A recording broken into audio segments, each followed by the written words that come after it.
क्या रशिया से रशियन लोग इंडिया आएंगे रशियन लैंग्वेज सिखाने के लिए इंडियन वर्कर्स को, या फिर इंडिया के लिए बहुत अच्छी अपॉर्चुनिटी है रशिया में जाके काम करने की? क्या कहा हमारे foreign minister doctor S Jaishankar ने रशिया के वाइस प्राइम मिनिस्टर को जब वो इंडिया आए? यही सब बातों पर आज हम डिस्कस करेंगे। नमस्कार and warm welcome from Exactize team. मैं हूं दीपम। आज की वीडियो में हम यही सारी बातों पर डिस्कस करने वाले हैं। शुरू से शुरू करते हैं। सबसे पहली चीज, रशिया की पॉपुलेशन या कहूं तादाद बहुत ज्यादा रैपिडली डिक्लाइन कर रही है। कारण यहाँ पर मुख्य ये है कि यहाँ पर डाइवोर्स सबसे ज्यादा होते हैं। वन ऑफ द मोस्ट ऐसी कंट्री जहाँ पर डाइवोर्स बहुत ज्यादा होते हैं। दूसरा मुख्य कारण, यहाँ लोग शादी नहीं करते। मोस्टली लोग शादी करते ही नहीं, रिलेशनशिप जैसी चीजों में रहते हैं, शादी करते नहीं। और इसके अलावा फिर बच्चे भी नहीं कर रहे हैं। वहां की पॉपुलेशन इसलिए डिक्लाइन कर रही है क्योंकि वहां पर लोग पहली चीज शादी नहीं करते हैं, रिलेशनशिप में रहते हैं और बच्चे नहीं कर रहे। तो ऐसे में वहां की जो पॉपुलेशन है वो तेजी से गिर रही है। तो इसलिए उनको वर्कर्स चाहिए। तो इंडिया से उन्होंने कहा कि आपके वर्कर्स को आप रशिया भेजिए। ये बहुत ही अच्छी अपॉर्चुनिटी, सुनने में बहुत अच्छा लगता है कि इंडियन वर्कर्स रशिया जाएंगे, कमाएंगे। बट मैं आपको बता दूं, रशिया में इतनी भी ज्यादा कमाई नहीं है। मॉस्को को अगर छोड़ दिया जाए तो इतनी बड़ी कंट्री में बाकी जगहों पर इतना पैसा नहीं है। मॉस्को की बात अलग है। मॉस्को में आप अगर हैं तो आपको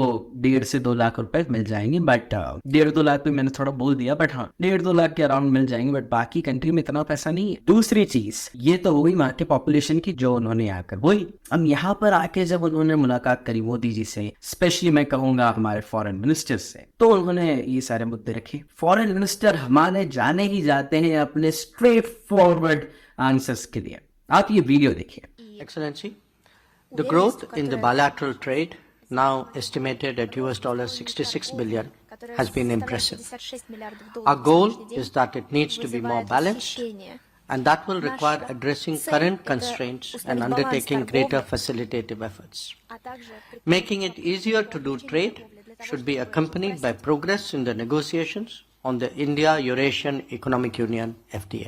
जो वीडियो आपने अभी देखा उसमें अगर मैं मुख्य बात आपको बताऊं तो हमारे फॉरेन मिनिस्टर साहब ने ये कहा है कि भाई साहब बहुत ज्यादा ट्रेड हमारे बिलियंस में हो रहे हैं, लेकिन 90% तो इंडिया ही रशिया से खरीद रहा है। रशिया का क्या योगदान है इस ट्रेड में? ऐसे में रशिया की तरफ से रिप्लाई कि नहीं हम भी करेंगे, डू समथिंग, हम कुछ इस चीज पर करेंगे, कुछ ना कुछ अच्छी चीज करेंगे, ऐसे कुछ बयान हुए। लेकिन क्या प्रॉब्लम यहाँ पर आई? पहली चीज, स्विफ्ट का मेंबर है। स्विफ्ट यानी कि अब ट्रेड कैसे करेंगे? डॉलर से अमेरिका ने सैंक्शंस लगा रखे, तो जब तक वो सैंक्शंस हटेंगे नहीं तब तक हम वो कुछ परचेस कर नहीं पाएंगे। ऐसे में बात आती है कि क्या रुपए से आप कर सकते हो? बीच में हुआ था कि रुपए से ट्रेड हो रहा है, लेकिन वो ट्रेड अलग है। यहाँ पर रशिया को कुछ परचेज करना होगा तो डॉलर्स देके रुपए लेते थे, लेकिन ऑल दैट इज बहुत कॉम्प्लिकेटेड चीज है। मोटे तौर पे जो आपको समझने वाली बात है वो ये है कि हाल फिलहाल एक बहुत बड़ा बैरियर ये है कि अगर इंडियन वर्कर्स वहां जाते हैं रशिया में तो जो वो कमाई करेंगे उनके बैंक अकाउंट से इंडिया भेजने में उनको बहुत ज्यादा दिक्कत होगी। क्योंकि कैसे ट्रांसफर करेंगे? वो रशिया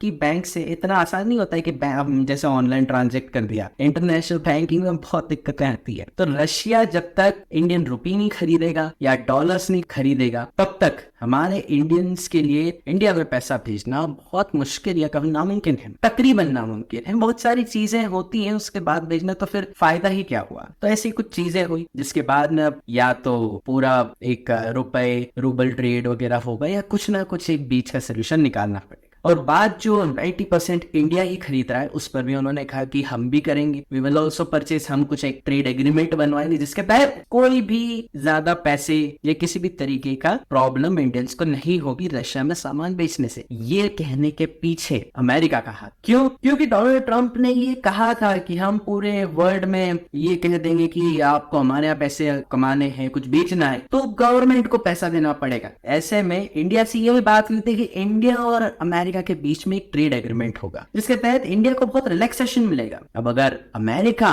रशिया का इतना बड़ा कॉम्पिटिटर ऐसा कहेगा तो रशियंस तो हमारे दोस्त हैं, उनको भी कुछ तो कहना पड़ेगा ताकि इंडियन मार्केट को, इंडियन लोगों को वो अपने तक ही रखें। तो इसीलिए ये बयान भी आया कि हम एक ट्रेड एग्रीमेंट हम भी करेंगे एंड आप आइए बेचिए, हम भी आपको रिलैक्सेशन देंगे। खैर बहरहाल बहुत सारी चीजें, बहुत सारे डेवलपमेंट इन चीजों को लेके होने वाली है। मैं आपके लिए इस पे डेडिकेटेड वीडियोस जैसे जैसे डेवलपमेंट होगी लाता रहूंगा। इसीलिए कीप फॉलोइंग एग्जैक्ट आईएएस। आपको ये वीडियो कैसा लगा और आपके क्या विचार है मुझे कमेंट सेक्शन में जरूर बताइए। Till then all the best for examinations.